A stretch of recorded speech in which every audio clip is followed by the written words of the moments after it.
du CM2 jusqu'à maintenant, on se voit toujours régulièrement. Quand on avait 18 ans et presque le bac en poche, j'aurais jamais imaginé la tournure actuelle des choses.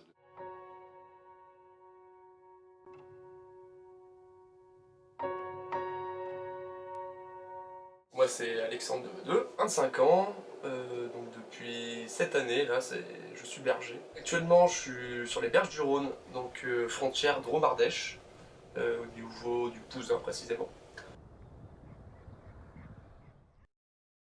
Je m'appelle Arthur Voisin, j'ai 25 ans, j'habite à Lille depuis un an et aujourd'hui j'occupe le poste de chef de projet industriel dans une entreprise de santé. Je m'appelle Thomas Soudet, j'ai 25 ans, là actuellement j'habite à Rouen. J'ai commencé une équivalence bac pour accéder aux universités.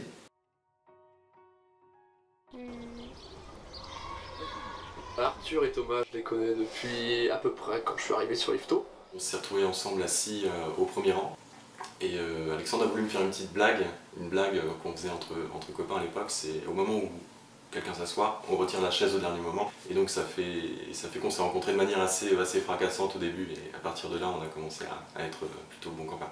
Alex, on s'est rencontrés en CM2 à l'école privée Saint-Michel, à Yvetot. On s'est rencontrés via un manga qui s'appelle Dragon Ball. Qu'on lisait tous les deux en CM2, du coup, c'est ça comme ça qu'on a commencé à accrocher. C'est assez marrant parce que c'est le collège qu'on a vraiment le plus aimé tous, parce qu'on était vraiment tous soudés. On a fait quand même pas mal de soirées ensemble à partir de début lycée quoi. Et comme on était en plein milieu de la campagne, personne ne nous faisait chier donc c'était cool. Avec tout le groupe d'Yvetot, on partageait plus de choses parce qu'on a connu la même chose étant jeune, donc ça crée des liens qui sont vraiment très très forts.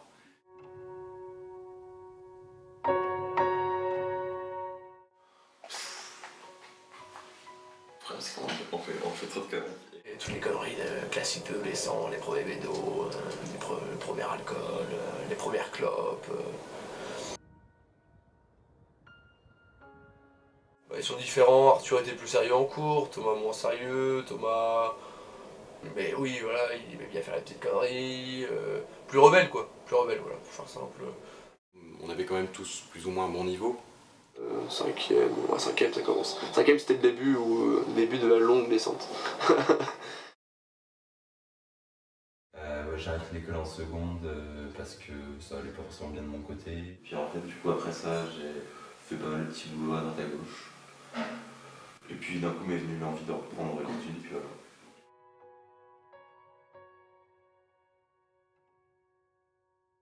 À l'adolescence, je me suis vraiment posé la question, bon, qu'est-ce que j'ai envie de faire, qu'est-ce que j'ai envie de ne pas faire. J'avais pas vraiment de métier type en tête, donc c'est pour ça que j'ai choisi de m'orienter vers une filière S, scientifique. Sur les conseils de mes parents, j'ai fait une école d'ingénieur parce qu'encore une fois, ça ouvrait pas mal de portes de possibilités.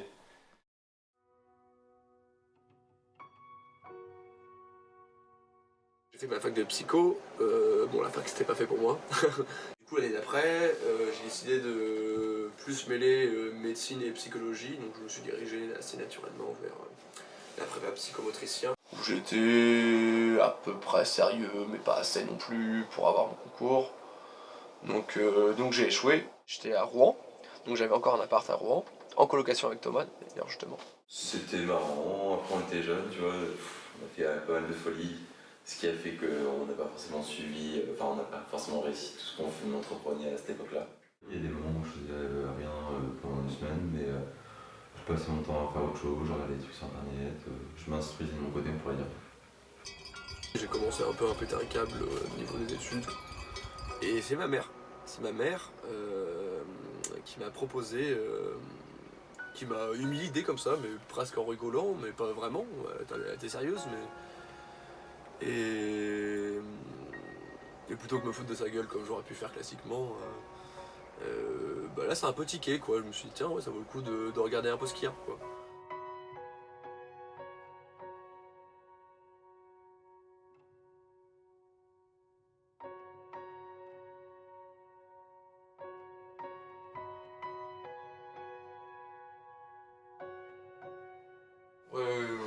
C'est pas le même parcours, c'est pas la même personne, mais tous les trois on s'entend très bien, il n'y a aucun souci là-dessus.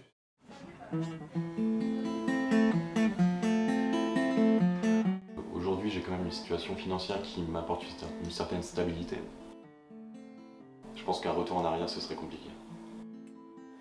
Je regrette pas, parce qu'aujourd'hui j'ai un métier, j'ai une situation, mais je dirais pas que j'ai trouvé ma voie, je dirais plutôt que j'ai trouvé une voie. Pendant pas mal de moments, j'ai pas forcément été très bien et du coup, je me suis posé un peu les questions existentielles qu'on se pose tous. C'est quoi la vie, tout ça. Enfin, maintenant, je sais ce que je veux faire.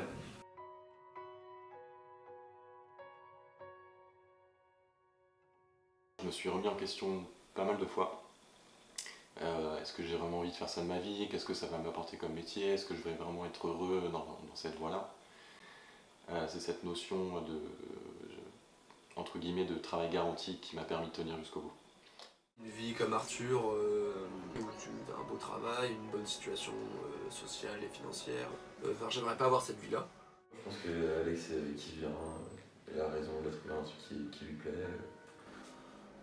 J'ai absolument pas honte de ce que j'ai fait, de ce que je fais, qui est, c'est vrai, pas mal en décalage avec ce qu'une majorité des gens font.